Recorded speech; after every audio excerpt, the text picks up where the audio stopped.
बिलाल को रोको, उसे वापस बुलाओ। अगर एक रिश्ता भी खराब हुआ ना, मैं अभी अकेली हूँ ना। मैं हूं ना तुम्हारे लिए। सारे रिश्तों पर इसका असर पड़ेगा। हेलो, कौन?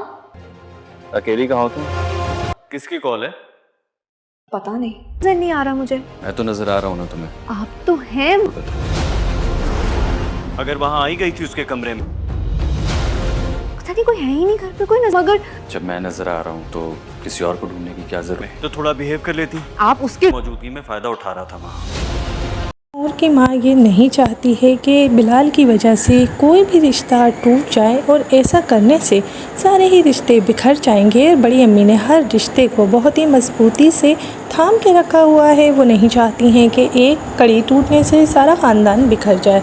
लेकिन लैला तो बिलाल को एक्सेप्ट करने के लिए तैयार ही नहीं है, और बिलाल उसके रवैये से दिल बर्दाश्ता होकर मैयत वाला घर छोड़कर जा चुका है। इधर ईमान को ये लग रहा है कि वो अकेली है तो वो यहाँ पर क्या करे, लेकिन तैमूर ऐसे में भरपूर फ़ायदा उठाते हुए ईमान पर डोरे डाल रहा है। और इस चीज़ का ईमान को एहसास ही नहीं हो रहा, क्योंकि वो अब भी तैमूर को अपना भाई ही समझ रही है।